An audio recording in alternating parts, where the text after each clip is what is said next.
বক্তব্য, কোনো সমর্থক এই সমর্থন করছে না, ফলে জোর করে গুন্ডামি করছেন রাস্তায় দাঁড়িয়ে।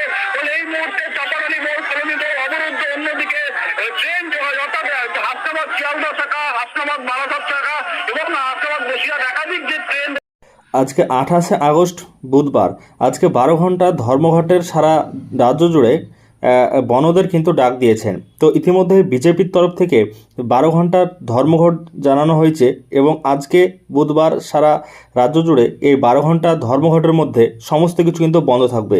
তো ইতিমধ্যেই রাজ্য সরকারের তরফ থেকে কী জানানো হয়েছে দেখে নেব। বলা হয়েছে বুধে 12 ঘন্টা ধর্মঘট বিজেপির মানা হবে না, পাল্টা একগুচ্ছ নির্দেশিকা নবান্নের। তো নবান্ন থেকে কিন্তু একগুচ্ছ নির্দেশিকা দিয়ে দেওয়া হয়েছে ইতিমধ্যেই, কারণ যে বিজেপির ডাকা যে ধর্মঘট, সেই ধর্মঘট রাজ্য সরকার মানবে না।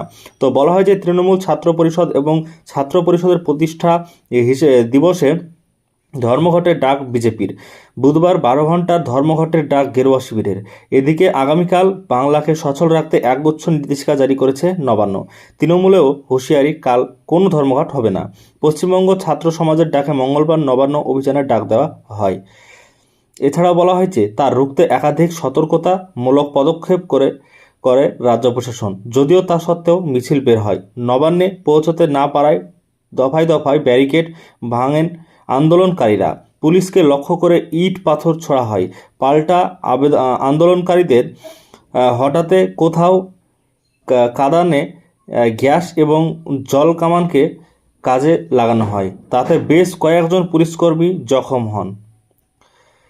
চোটাঘাত লাগে আন্দোলনকারীদেরও। পুলিশের ভূমিকায় সমালোচনায় সরব বিজেপি। গেরুয়া শিবিরের রাজ্য সভাপতি সুকান্ত মজুমদার বুধবার রাজ্য জুড়ে 12 ঘন্টার ধর্মঘটের ডাক দেন। বলেন, শান্তিপূর্ণ মিছিলে কেন পুলিশ লাঠিচার্জ করল, কাঁদানে গ্যাস ছুড়ল, আন্দোলনকারীদের লক্ষ্য করে কেমিক্যাল স্প্রে করা হয়।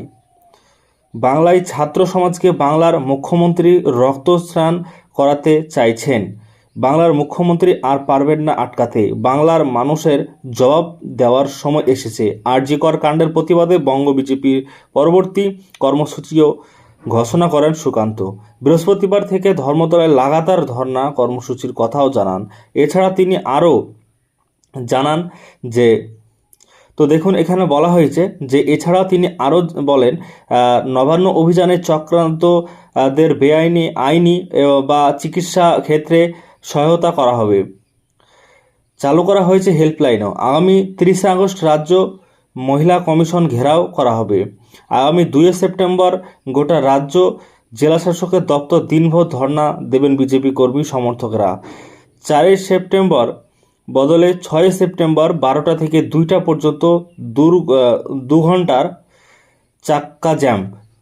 এছাড়াও যদিও ধর্মঘট যে কোনোভাবে মানা হবে না, তা সাফ জানিয়ে দেন মুখ্য উপদেষ্টা আলাপন বন্দ্যোপাধ্যায়। বলেন, ছাত্রদের প্রতি পূর্ণ সমবেদনা আছে। যে মর্মান্তিক অপরাধ হয়েছে তার সুবিচার সকলেই চাইছি। এখন তদন্তভার সিবিআইয়ের কাছে। সুবিচার চাওয়ার অধিকার সকলের আছে। আজ মহানগরী তথা বাংলাকে স্তব্ধ ও সচল করার যে প্রয়াস হচ্ছে তা সমর্থনযোগ্য।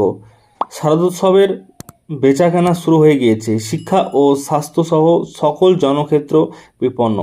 আগামীকালের প্রস্তাবিত, তো দেখুন এখানে বলা হয়েছে যে, এখানে দেখতে পাচ্ছেন বলা হয়েছে আগামীকালের প্রস্তাবিত ধর্মঘটকে মেনে নেওয়া হবে না, তাই অংশ নেবেন না।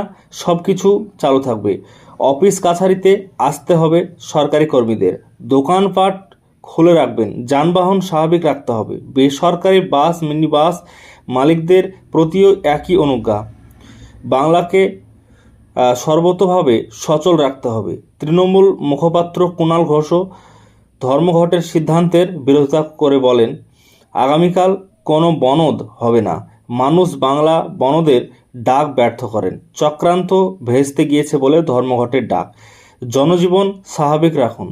এটা বাংলার বিরুদ্ধে চক্রান্ত।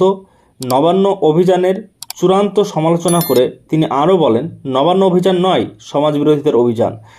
এখন জাস্টিস নয়, চেয়ার চাই। বিজেপির মুখোশ খুলে গিয়েছে। বিজেপির কিছু গুন্ডা অরাজকতা করেছে। এর মধ্যে অনেক বাংলা বিরোধী অপশক্তি আছে। একটা বড় প্লট। পুলিশ সমস্ত আক্রমণের মুখে পড়ে। তো তারপর দেখুন এখানে বলা হয়েছে যে পুলিশ সমস্ত আক্রমণের মুখে পড়ে, রক্তাক্ত হয়েও গোটা পুলিশ বাহিনী সংযমের পরিচয় দিয়েছে। উত্তেজিত জনতাকে হঠাতে যা করার তাই করেছে। তো বন্ধুরা, ইতিমধ্যেই দেখছেন যে সারা রাজ্য জুড়ে আজকে ধর্মঘটের ডাক দেওয়া হয়েছে এবং বিজেপির তরফ থেকে এই ধর্মঘট কিন্তু বলা হয়েছে। এছাড়াও রাজ্য সরকারের তরফ থেকে ধর্মঘট না মানার সিদ্ধান্ত দিয়েছেন। তো আশা করছি বুঝতে পেরেছেন, জানানো হয়েছে এই মুহূর্তের সবথেকে গুরুত্বপূর্ণ আপডেট। 12 ঘন্টার আজকে ধর্মঘট থাকছে সারা রাজ্য জুড়ে এবং কোন কোন জিনিসগুলো ধর্মঘট থাকার সত্ত্বেও কিন্তু চলবে সেটাও জানানো হয়েছে রাজ্যের তরফ থেকে।